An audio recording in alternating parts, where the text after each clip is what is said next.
నమస్కారం ETV news కు స్వాగతం. ఈనాటి ముఖ్యాంశాలు. మేడిగడ్డ తుమ్మిడిహట్టి ప్రాజెక్టులపై పురోగతి. నిర్మాణానికి అంగీకరించిన మహారాష్ట్ర.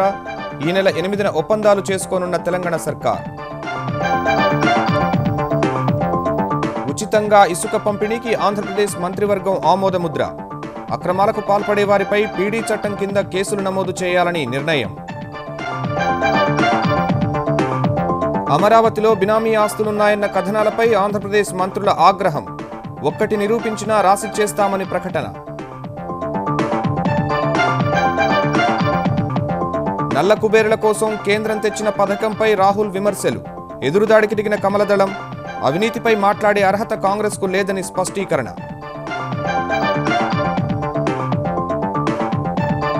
పార్లమెంటును కుదిపేసిన Aircel మ్యాక్సిస్ case. చిదంబరం ఆయన కుమారుడిపై చర్యలకు అన్నాడీఎంకే డిమాండ్. దోషులను వదలబోమన్న జైట్లీ. వడ్డీ రేట్లు తగ్గుతాయనే అంచనాల మధ్య స్టాక్ మార్కెట్లలో పెరిగిన కొనుగోళ్లు. మరో 464 పాయింట్లు పెరిగిన సెన్సెక్స్. 147 పాయింట్లు లాభపడిన నిఫ్టీ. అమెరికా అధ్యక్ష ఎన్నికల్లో పోటీకి చేరువైన హిల్లరీ, ట్రంప్. కీలక ప్రైమరీల్లో 7 రాష్ట్రాలను గెలుచుకున్న ఇరువురు పరస్పర విమర్శలకు పదును.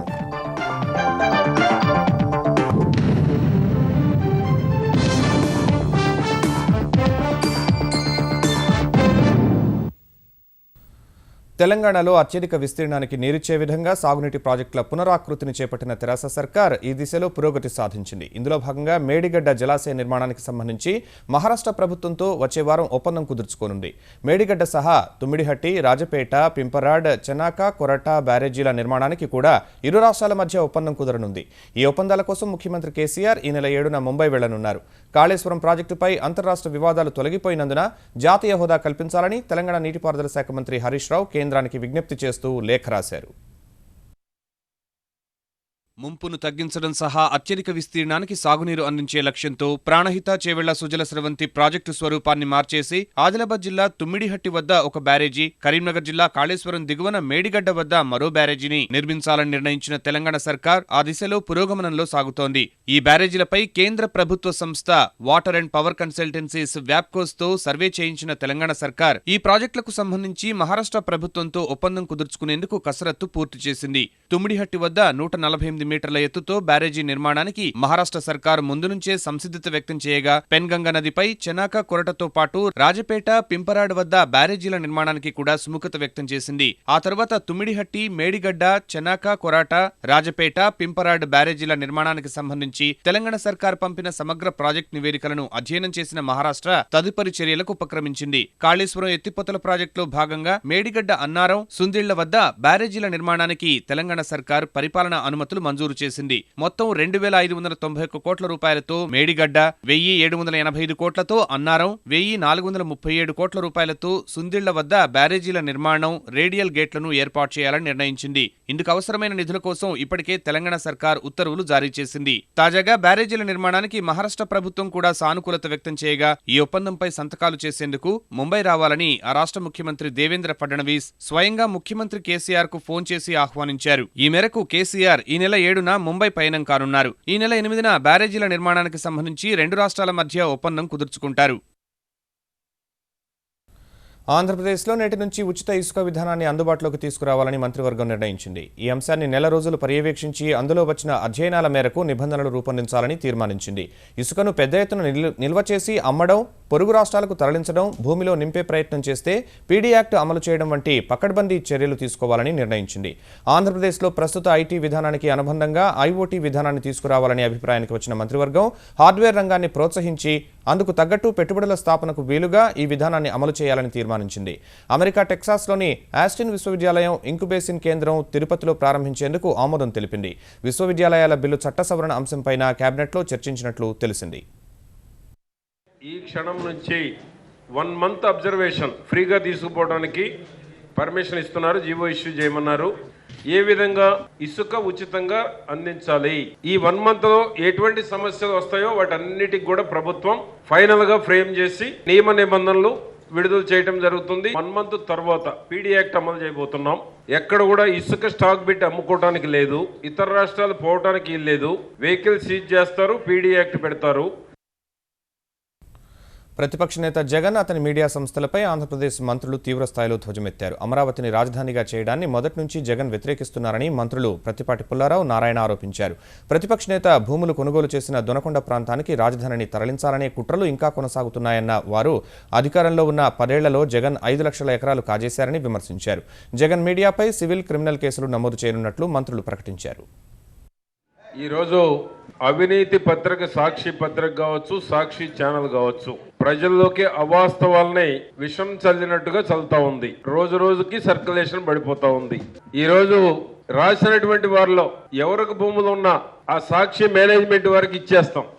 3000 ఎకరాలు ఒక ఆయన మీద, 200 ఎకరాలు ఒక ఆయన మీద. ఇది ఒక లాటరీ లాగా. అసలు ఆ సాక్షి పేపరే చూడండి, ఫస్ట్ పేజీలో ఒక నెంబర్ వేశారు, 4వ పేజీలో ఒక నెంబర్ వేశారు. అంటే వాళ్ళు వేసిన నెంబర్ వాళ్ళకే ఏదో ఒక లాటరీ. అంటే ఏదో వేయాలా, ఒక నెంబర్ వేయాలా, బురజల్లాలా. ఇది కరెక్ట్ కాదు. రాజధాని అమరావతి భూముల విషయంలో అవినీతికి పాల్పడ్డారంటూ వస్తున్న వార్తలను తెలుగుదేశం జాతీయ ప్రధాన కార్యదర్శి లోకేష్ తీవ్రంగా ఖండించారు. ఇప్పటివరకు 7 సార్లు ఆస్తులు బహిరంగంగా ప్రకటించామన్న ఆయన ప్రకటించిన ఆస్తుల కంటే ఎక్కువ ఉందని నిరూపించాలని సవాల్ చేశారు. ప్రతిసారి ఈ సవాల్ చేస్తున్నా ఇంతవరకు ఎవరూ నిరూపించలేకపోయారని లోకేష్ గుర్తు చేశారు. ఒక్కసారి కూడా ఆస్తుల ప్రకటన చేయని కొందరు సొంత మీడియాలో విష ప్రచారం చేస్తున్నారని మండిపడ్డారు. ఆస్తుల విషయంలో బహిరంగ చర్చకు తాను సిద్ధంగా ఉన్నానని తెలిపిన లోకేష్ జగన్ సిద్ధమా అని ప్రశ్నించారు. వైకాపా శాసనసభ్యులు పార్టీ మారుతుంటే ఓర్వలేక ఇలాంటి దుష్ప్రచారానికి తెరతీశారని ఆయన అన్నారు.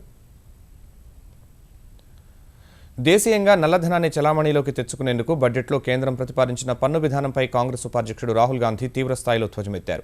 రాష్ట్రపతి ప్రసంగానికి ధన్యవాదాలు తెలిపే తీర్మానంపై జరిగిన చర్చలో మాట్లాడిన రాహుల్, మోదీ ప్రభుత్వం అవినీతి పరులు, నల్ల కుబేర్లకు కుమ్మకాస్తోందని విమర్శించారు. 2008 ముంబై దాడుల సమయంలో పాక్ను బోన్లో బంధిస్తామన్న మోదీ హఠాత్తుగా లాహోర్ పర్యటనకు వెళ్లి పాక్ను బోను నుంచి విడిపించారా అని చలోక్తులు సంధించారు. పాక్ పర్యటన విషయంలో మంత్రుల సూచనలను కూడా మోదీ పట్టించుకోవడం లేదని ఆరోపించారు. ఈ వ్యాఖ్యలపై తీవ్రంగా మండిపడిన భాజపా సభ్యుడు ప్రహ్లాద్ జోషి, యూపీఏ హయాంలో దేశాన్ని దోచేసిన కాంగ్రెస్ నేతలు తమకు అవినీతిపై సలహాలు ఇవ్వడమేంటని ప్రశ్నించారు. 10 ఏళ్ల పాటు మన్మోహన్ ప్రభుత్వాన్ని పాలించింది ఎవరో దేశ ప్రజలందరికీ తెలుసన్న ఆయన, మంచి రోజులు వస్తాయంటూ ఎన్డీఏ సర్కార్ చేసిన నినాదం కాంగ్రెస్ కోసం కాదని దేశ ప్రజల కోసమని స్పష్టం చేశారు. उन्होंने एक नई योजना अनाउंस की, फेयर एंड लवली योजना। इस योजना में हिंदुस्तान का कोई भी चोर अपने काले धन को सफेद कर सकता है।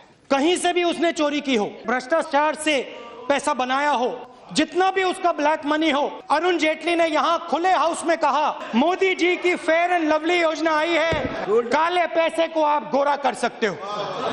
फेयर एंड लवली योजना में भैया किसी को जेल नहीं मिलेगी, कोई अरेस्ट नहीं होगा।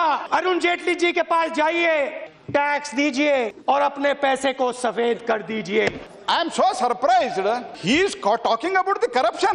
इस देश में अगर करप्शन का जनक कोई है तो कांग्रेस पार्टी है सर, कांग्रेस पार्टी.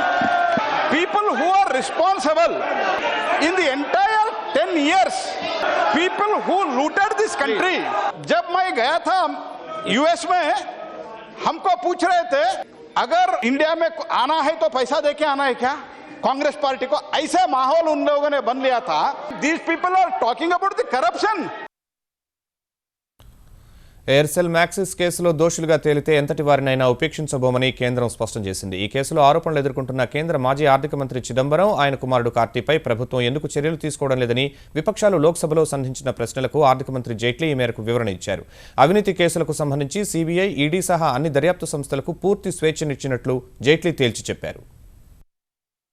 యూపీఏ హయాంలో బయటపడిన ఎయిర్సెల్ మ్యాక్సిస్ కుంభకోణం కేసులో ఆరోపణలు ఎదుర్కొంటున్న కేంద్ర మాజీ మంత్రి, కాంగ్రెస్ సీనియర్ నేత చిదంబరం, ఆయన కుమారుడు కార్తీపై చర్యలు తీసుకోవాలంటూ అన్నాడీఎంకే సభ్యులు లోక్సభలో గట్టిగా నినదించారు. ఈ అంశంపై ఆ పార్టీ సభ్యులు చేసిన ఆందోళనతో మంగళవారం లోక్సభ కార్యకలాపాలు స్తంభించిపోయిన వేళ అన్ని పక్షాల సమ్మతితో సభాపతి చర్చకు అవకాశం ఇవ్వగా బిజూ జనతాదళ్ సభ్యుడు భర్తృహరి మెహతాబ్ యూపీఏ కుంభకోణాలపై మండిపడ్డారు. రియల్ ఎస్టేట్ సహా అనేక వ్యాపారాల్లో కార్తీకి పెట్టుబడులున్నాయని తెలిపిన భర్తృహరి, నల్లధనం దాచే దేశాలు సహా 14 14 దేశాల్లో వాటి మూలాలున్నాయని వివరించారు. కార్తీ మనీ లాండరింగ్కు పాల్పడినట్లు సీబీఐ, ఈడీ స్పష్టమైన ఆధారాలు సంపాదించినప్పటికీ ఆయనపై ఎందుకు చర్యలు తీసుకోవడం లేదని ప్రశ్నించారు. 2G కుంభకోణంలో భాగంగా జరిగిన ఎయిర్సెల్ మ్యాక్సిస్ వ్యవహారంలో చిదంబరం అనేక నిబంధనలను తుంగలో తొక్కారన్న అన్నాడీఎంకే సభ్యుడు వెంకటేష్ తండ్రి కొడుకులిద్దరిపై తక్షణం చర్యలు తీసుకోవాలని డిమాండ్ చేశారు. ED investigation wing of income tax department have raided that company, has got the details. But I would ask the government, why CBI and ED is not filing charge sheet on the culprit, money who have done such type of money laundering, more than 14 countries. Is the Congress and BJP doing a match fixing here? So what type of understanding is being done? This is a big evidence of illegal assets worth thousands of crores. Who is protecting the corrupt former finance minister and his son? The Prime Minister should order CBI and ED to have impartial, transparent inquiry, confiscate their illegal assets and prosecute them immediately. Aircel Maxis కుంభకోణం సహా దేశంలో జరిగే ఏ అక్రమాల్లో అయినా ఎవరినీ వదిలిపెట్టే ప్రసక్తి లేదని ఆర్థిక మంత్రి జైట్లీ స్పష్టం చేశారు. Is the Aircel Maxis case. Now, whatever was the stand of the earlier government, we have not been influenced by that stand at all. The investigative agencies have absolute freedom to professionally record the entire evidence, and if they come to an opinion that some people are prima facie guilty, the investigative agencies are free to take action. In any scandal or scam, any person who's found connected or concerned, no one will be spared. We have no holy cows to protect. Aircel Maxis అంశంపై వరుసగా రెండో రోజు రాజ్యసభలో అన్నాడీఎంకే సభ్యులు ఆందోళన కొనసాగించడం వల్ల సభ 2 సార్లు వాయిదా పడింది. 2004లో గుజరాత్లో జరిగిన ఇష్రా జహాన్ ఎన్కౌంటర్ వ్యవహారంపై మరోమారు రాజకీయ దుమారం రేగింది. కేసుకు సంబంధించి 2009లో దాఖలు చేసిన ప్రమాణ పత్రాల్లో రాజకీయ స్థాయి అవకతవకలు జరిగాయని కేంద్ర మంత్రి వెంకయ్య నాయుడు ఆరోపించారు. అప్పటి ప్రధాని మన్మోహన్ సహా హోంమంత్రి చిదంబరం, కాంగ్రెస్ అధ్యక్షురాలు సోనియా గాంధీకి ఇందులో భాగస్వామ్యం ఉందన్న ఆయన ప్రధాని నరేంద్ర మోదీ, భాజపా అధ్యక్షుడు అమిత్ షాను ఇరికించేందుకే ఉగ్రవాదులకు కాంగ్రెస్ మద్దతిస్తోందన్నారు. ఈ వివాదంపై పార్లమెంట్లో పూర్తిస్థాయి చర్చ జరగాల్సిన అవసరం ఉందని వెంకయ్య అభిప్రాయపడ్డారు. सेंट्रल गवर्नमेंट ने भी एफिडेविट फाइल किया, इशरत जहान एलईटी का मेंबर है ऐसा कह के, उसके बाद फिर एफिडेविट चेंज किया, किसने चेंज किया, क्यों चेंज किया, इसका समाधान उस समय का सरकार, प्रधानमंत्री और गृह मंत्री उन लोगों को देना पड़ेगा.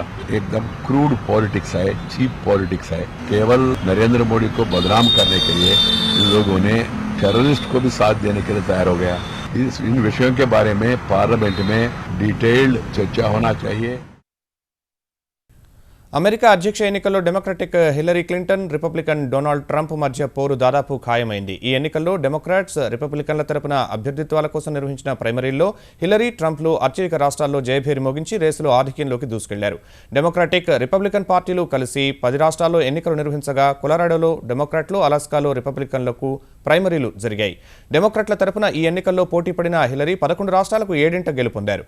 Alaska, Arkansas, Georgia, Massachusetts, Tennessee, Texas, Virginia రాష్ట్రాల్లో హిల్లరీ గెలిస్తే ఆమె ప్రత్యర్థి శాండర్స్ వెర్మాంట్, ఒక్లహోమా, కొలరాడో, మిన్నెసోటాలో మాత్రమే విజయం సాధించి వెనుకబడ్డారు.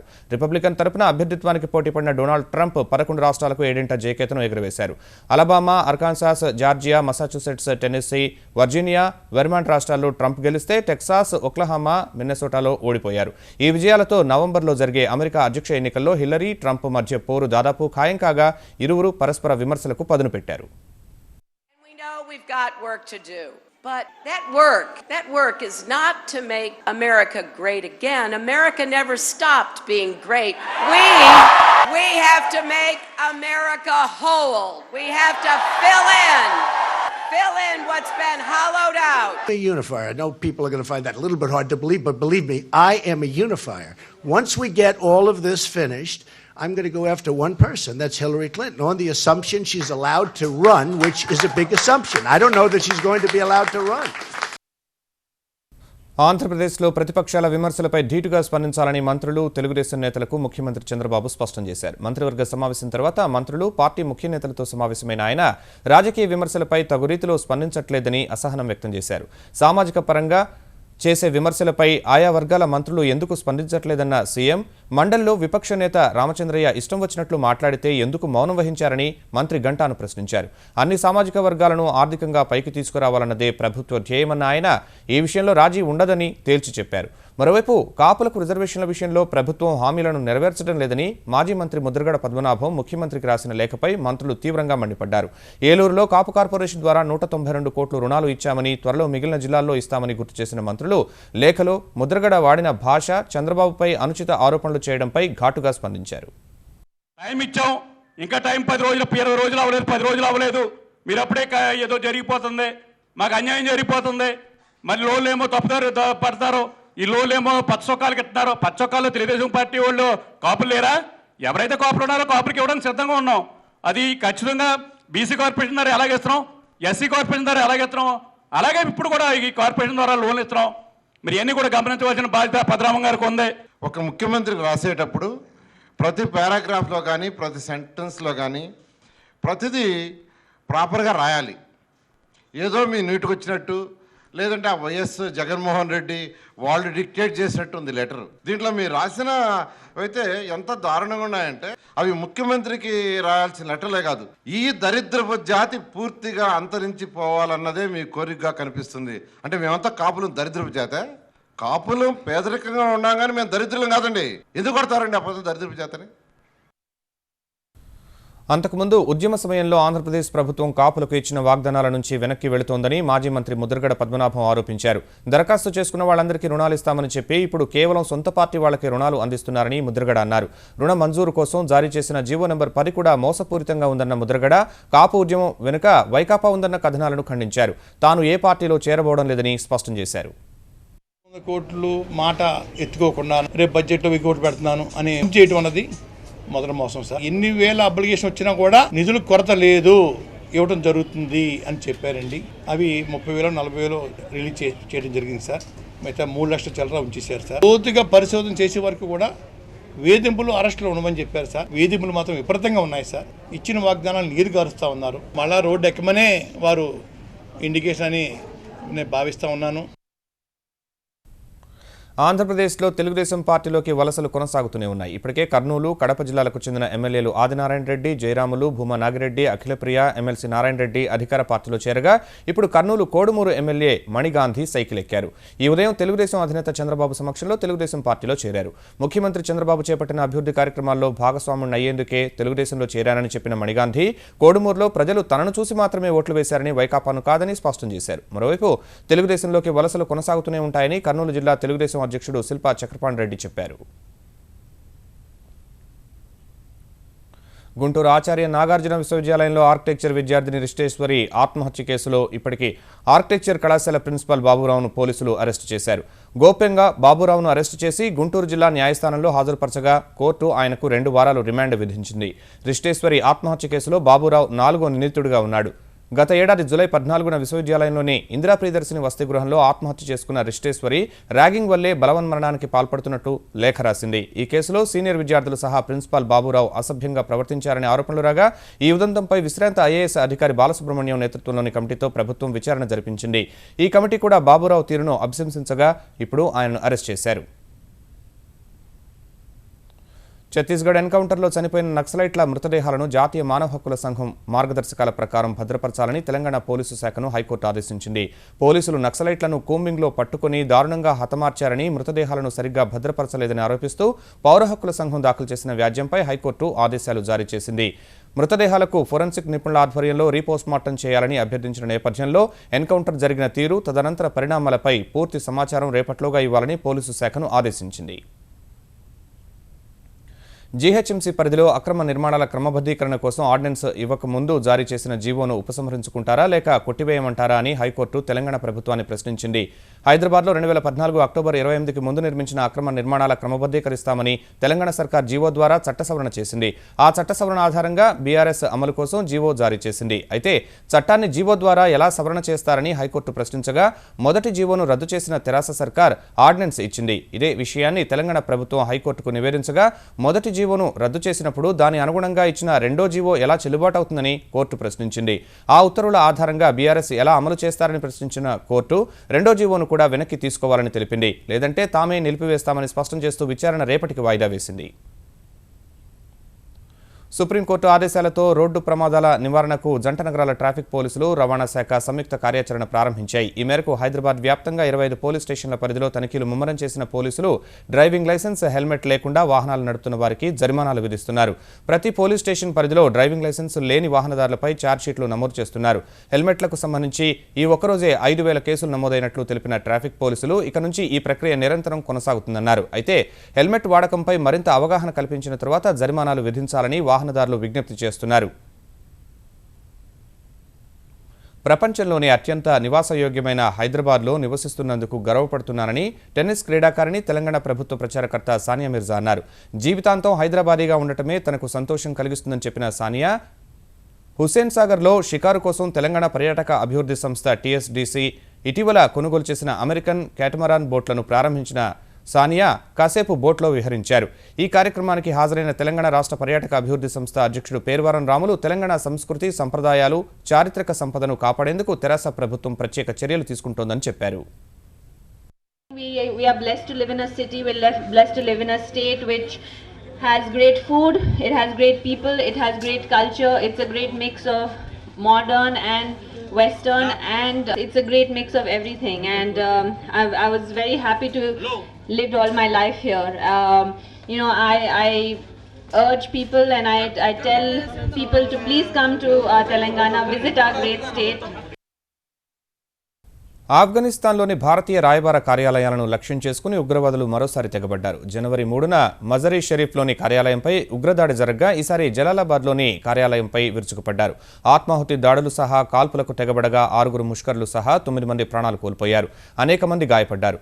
2 ఉగ్రవాదులు భారత దౌత్య కార్యాలయం వద్ద తమను తాము పేల్చుకోగా మరో 4 ఉగ్రవాదులను ఆఫ్ఘన్ దళాలు మట్టుబెట్టాయి. ఈ దాడిలో ఆఫ్ఘన్ జాతీయ పోలీసు అధికారి ఒకరు ప్రాణాలు కోల్పోయారు. దౌత్య కార్యాలయం ముందు ఒక ఉగ్రవాది ఆత్మాహుతి దాడికి పాల్పడగా ముష్కర్లు వచ్చిన కారులో ఒక ఉగ్రవాది తనను తాను పేల్చుకున్నాడు.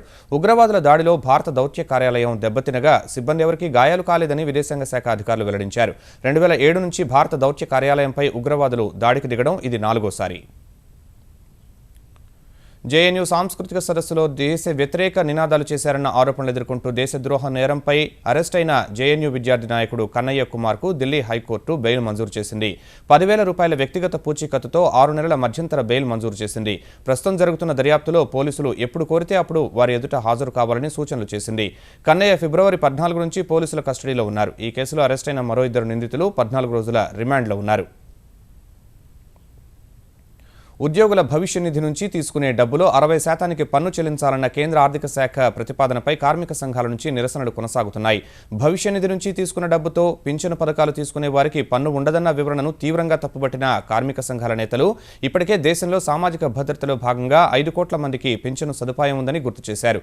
బీమా కంపెనీలు తీసుకొస్తున్న పథకాలను మార్కెట్ చేసేందుకే కేంద్రం కొత్త పన్నుపోటు ప్రతిపాదించిందని అఖిల భారత కార్మిక సంఘం కార్యదర్శి ఈపీఎఫ్ఓ ధర్మకర్త డీకే సచ్దేవ్ విమర్శించారు.